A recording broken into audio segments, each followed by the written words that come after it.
सज्जनगढ़ का दुर्ग और ऊंटाड़ा का किला। अब आते हैं आगे के और कौन कौन से दुर्ग हैं। देखो राजस्थान के नक्शे के अंदर आगे बढ़ते हैं, देखो कि कहां कहां हमने पढ़ लिए। देखो ठीक है, आगे इस तरफ चलते हैं, उदयपुर के पढ़ लिए। अब उदयपुर के बाद हम एक यहां पर पढ़ लेते हैं, अजमेर के हमने पढ़ लिए। एक दुर्ग बीच में बच रहा है, वो है राजसमंद। कौन सा? एक दुर्ग यहां पर बीच में बच रहा है, ये दुर्ग भी पढ़ लेते हैं। ये दुर्ग कौन सा है? राजसमंद। याद रखना राजसमंद जिले के अंदर आया हुआ है और दुर्ग का नाम है, राजसमंद जिले के अंदर आया हुआ है और दुर्ग का नाम है कुंभलगढ़ का दुर्ग। कौन सा दुर्ग?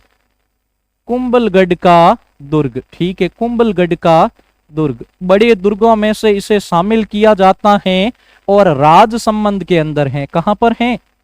राजसमंद में है, बड़े दुर्गों के अंदर इसे शामिल किया जाता है कुंभलगढ़ का दुर्ग। अब याद करते हैं और पढ़ना शुरू करते हैं। देखो कुंभलगढ़ के दुर्ग के बारे में प्रश्न क्या पूछा जाता है कुंभलगढ़ के दुर्ग के बारे में। कुछ कुछ चीजें पहले से याद ही रहनी चाहिए, सीधी की सीधी। सर्वप्रथम इसके निर्माण के बारे में पूछा जाता है कि इस दुर्ग का निर्माण किसने करवाया और कब करवाया। देखो नाम इसका है कुंभलगढ़ का दुर्ग। क्या नाम है? तो सीधे पता चलता है ऐसे भाई महाराणा कुंभा ने बनाया। लेकिन ऐसी एक प्राचीन कहानी आती है कि अशोक, मौर्य सम्राट अशोक हुए। मौर्य सम्राट अशोक के पुत्र थे संप्रति। क्या नाम था? संप्रति। उन संप्रति के द्वारा कहा जाता है सर्वप्रथम इस दुर्ग का निर्माण करवाया गया।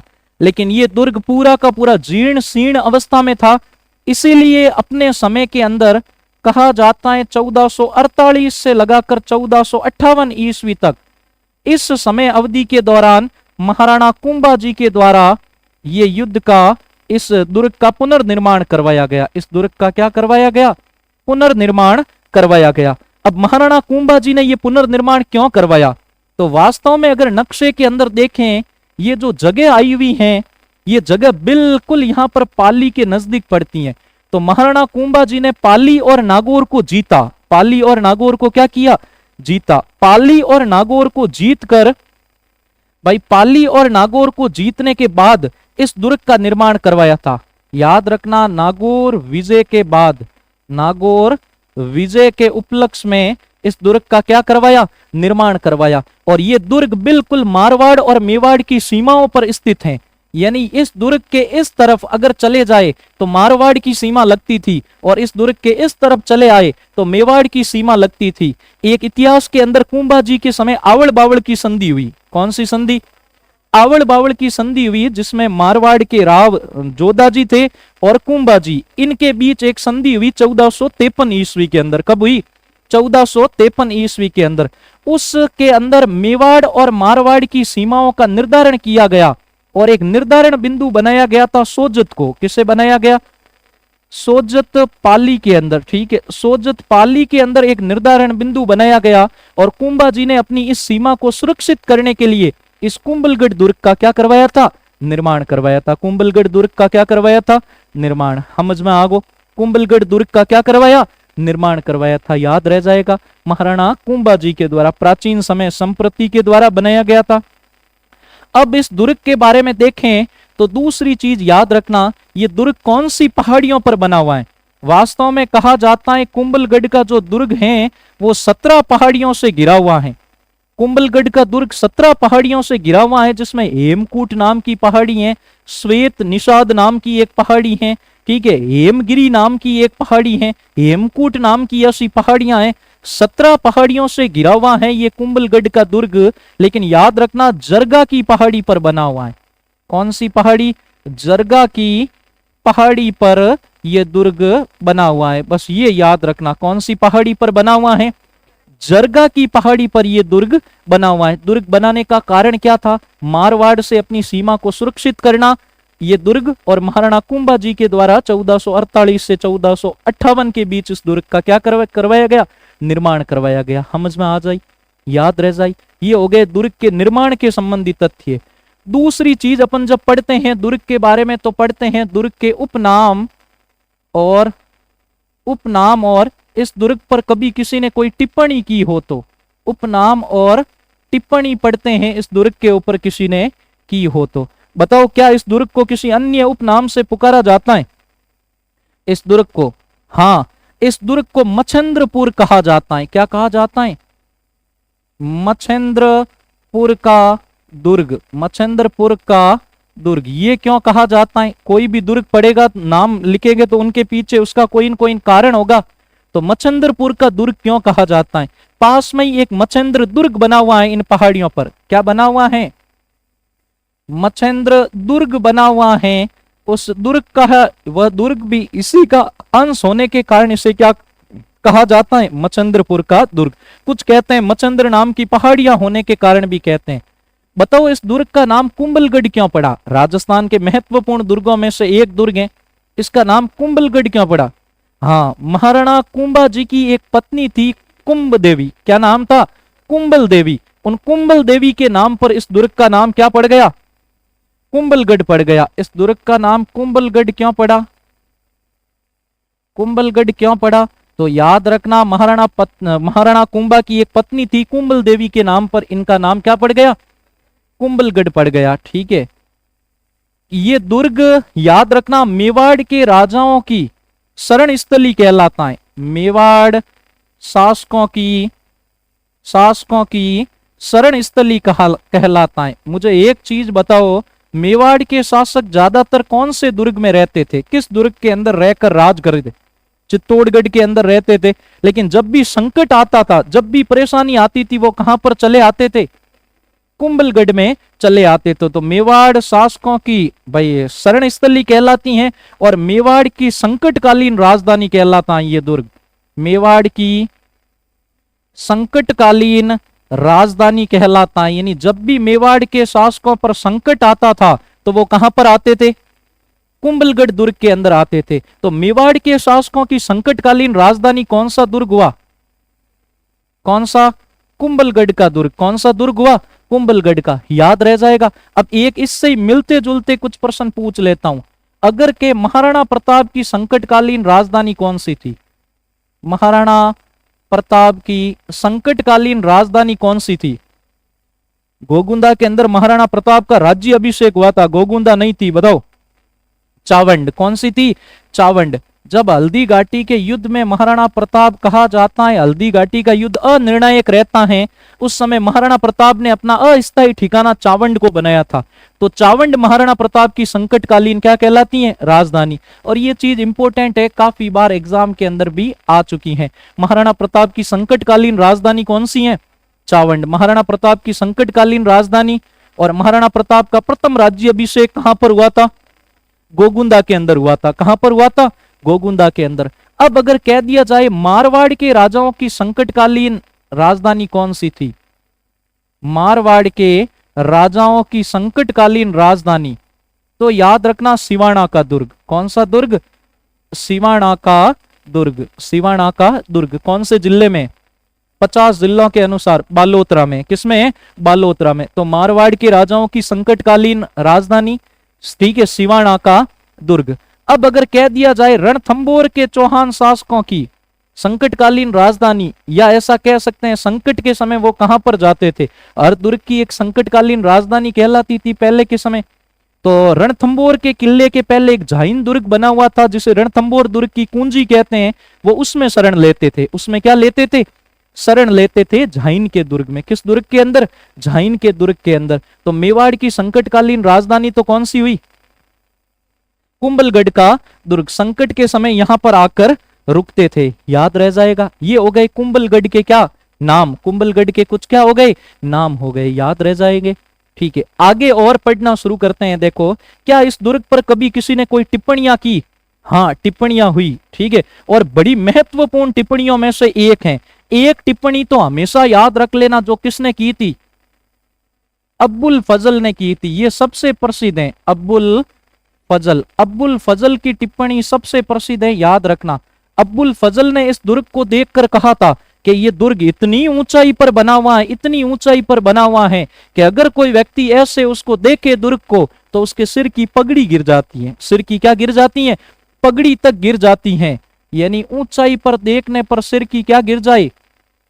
ऊंचाई पर देखने पर ऊंचाई पर देखने पर सिर की पगड़ी गिर जाए, सिर की क्या गिर जाए, सिर की पगड़ी गिर जाए। ये टिप्पणी किसने की थी, अब्बुल फजल ने की थी कि ऊंचाई पर देखने पर सिर की क्या गिर जाए, पगड़ी गिर जाए। कभी कोई और टिप्पणी किसी ने की, हाँ, कर्नल जेम्स टॉड ने इस दुर्ग को देखकर कहा था, इसकी तुलना की थी, याद रखना, एस्ट्रॉन से इसकी तुलना की थी। किससे तुलना की थी, एस्ट्रॉन। ये एस्ट्रॉन क्या है, वास्तव में एस्ट्रॉन एक जर्मन का एक शहर है। जर्मन का क्या है, जर्मन का एक शहर है। इस शहर से तुलना की थी इस दुर्ग की, यानी एस्ट्रॉन से इसकी तुलना की गई थी इस दुर्ग की। और कुछ टिप्पणी हुई इस दुर्ग पर अगर देखा जाए तो, कि भाई वास्तव में कुंभलगढ़ के दुर्ग पर टिप्पणी की गई किसी के द्वारा, हरविलास शारदा ने कभी कहा था, हरविलास शारदा ने इसके बारे में कहा था। हरविलास शारदा का नाम सुनियो, हरविलास शारदा का नाम सुन चुके हो। हरविलास शारदा ने इस दुर्ग को देखकर कभी कहा था कि महाराणा कुंभा की, इन्हें महाराणा कुंभा की सैनिक मेधा का प्रतीक बताया। किसका प्रतीक बताया, सैनिक मेधा का प्रतीक बताया था, यानी दृढ़ इच्छा शक्ति का क्या बताया, इसे प्रतीक बताया कि महाराणा कुंभा सैनिक प्रिय राजा थे, तो उनकी सैनिक मेधा का क्या बताया, इसको प्रतीक बताया। किसने, हरविलास शारदा ने। 3 टिप्पणियां याद रह जाएगी। सबसे पहले किसने कहा था, अब्बुल फजल ने क्या कहा था, बोलो, ऊंचाई पर देखने पर सिर से क्या गिर जाती है, पगड़ी। दूसरा, टॉड ने इसकी तुलना एस्ट्रोकन शहर से की थी, जो जर्मनी या जापान का एक क्या है, शहर है। हरविलास शारदा ने सैनिक मेधा का प्रतीक, महाराणा कुंभा के सैनिक मेधा का क्या बताया, इसको प्रतीक कहकर पुकारा। ये तीनों टिप्पणियां किसके बारे में हुई हैं, कुंभलगढ़ दुर्ग के बारे में हुई है। और कुंभलगढ़ दुर्ग में क्या याद करते हैं, मतलब कुंभलगढ़ दुर्ग जब पढ़ते हैं, दर्शनीय स्थल पढ़ते हैं, चौथा मैटर इसका, किसी दुर्ग के बारे में पढ़ते हैं तब इसके दर्शनीय स्थलों को पढ़ते हैं। कहीं पढ़िया करा, दर्शनीय स्थल, दर्शनीय स्थल देख लेते हैं, इसमें देखने के लिए क्या क्या है, तो आओ चलो देखते हैं देखने के लिए क्या क्या है। सर्वप्रथम अगर मैं मान लूं कि ये है कुंभलगढ़ है, तो सर्वप्रथम कुंभलगढ़ का ऐसे बना हुआ है एक भव्य दरवाजा। क्या बना हुआ है, एक दरवाजा बना हुआ है जिसे रामपौड़ कहते हैं। क्या कहते हैं, रामपौड़, यानी रामपौड़ कहकर पुकारा जाता है। ये दरवाजा है किस दुर्ग का, कुंभलगढ़ दुर्ग का। किस दुर्ग का, तो कुंभलगढ़ दुर्ग के दरवाजे को रामपौड़ कहा जाता है। रामपौड़ से हम जैसे ही चले जाए, एक प्रसिद्ध यहां पर एक इमारत बनी हुई है, इससे प्रसिद्ध जगह नहीं है, ठीक है।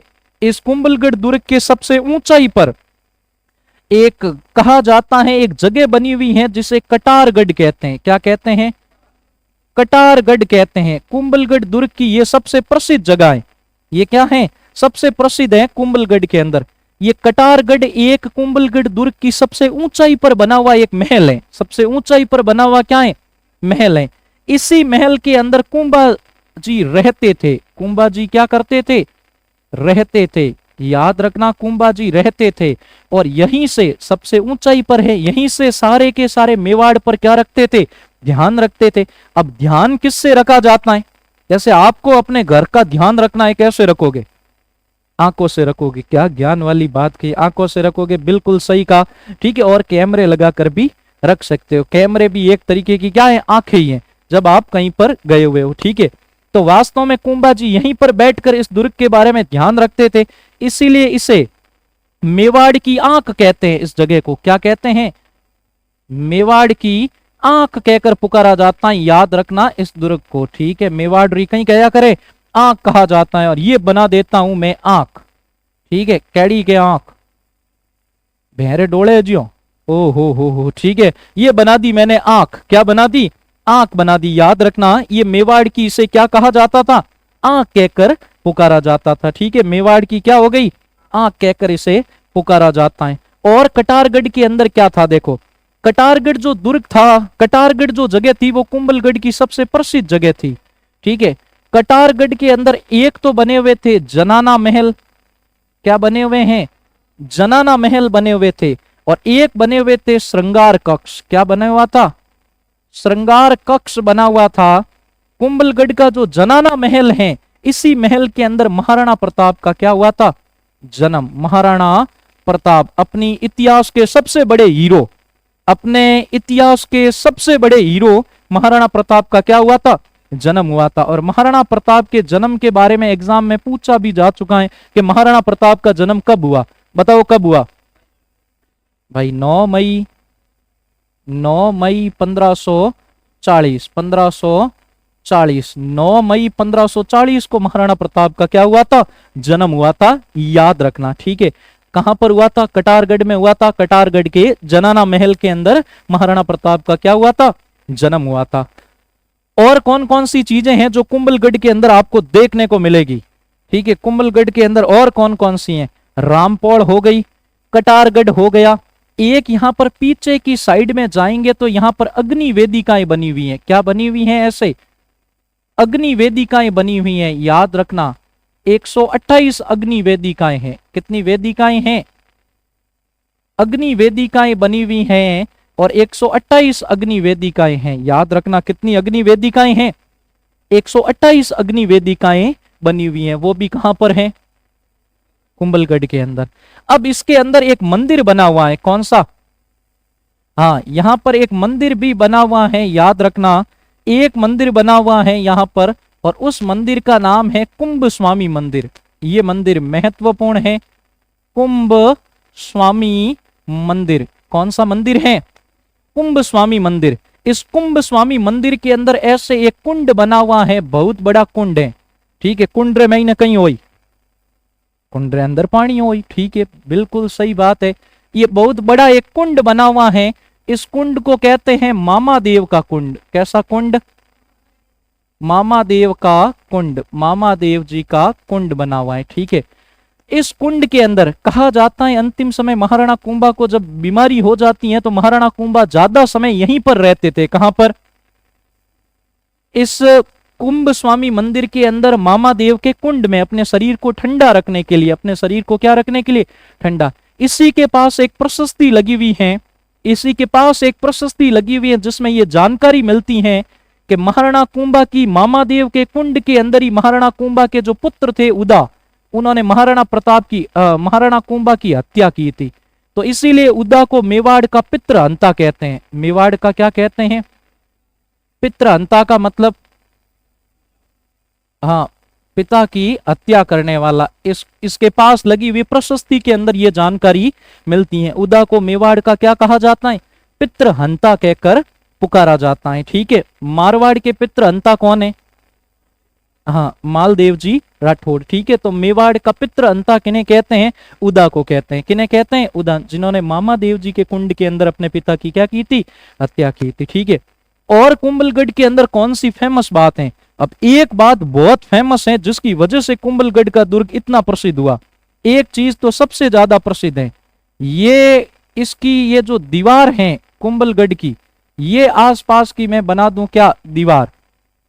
ये जो कुंभलगढ़ के आसपास की जो दीवार है पूरी की पूरी, ठीक है, ये दीवार की अगर लंबाई देखें तो इस दीवार की लंबाई लगभग 36 किलोमीटर है। कितने किलोमीटर? 36 किलोमीटर लंबी इसका परकोटा है। 36 किलोमीटर घणो हुए, 36 किलोमीटर लंबा इसका क्या है? परकोटा है। क्या है इसका? परकोटा। कितना लंबा है? 36 किलोमीटर लंबा परकोटा है। और ये परकोटा इतना चौड़ा है कि इस पर कहा जाता है 8 घुड़सवार चल सकते हैं। 8 घुड़सवार एक साथ चल सकते हैं। कितना घुड़सवार चल सके? 8 घुड़सवार एक साथ चल सकते हैं। ये परकोटा इतना विशाल होने के कारण ही अब अगर विश्व में चले जाए तो क्या वास्तव में इतनी बड़ी कोई दीवार या परकोटा है? तो विश्व के अंदर 7 अजूबों में एक शामिल की जाती है चीन की दीवार। क्या होती है? चीन की दीवार। तो इस परकोटे की जो तुलना है वो चीन की दीवार से की जाती है। चीन की दीवार से इसकी क्या की जाती है? तुलना की जाती है। क्या की जाती है? तुलना। और इसे भारत की महान दीवार कहा जाता है। भारत की क्या कहा जाता है? भारत की महान दीवार कहकर पुकारा जाता है।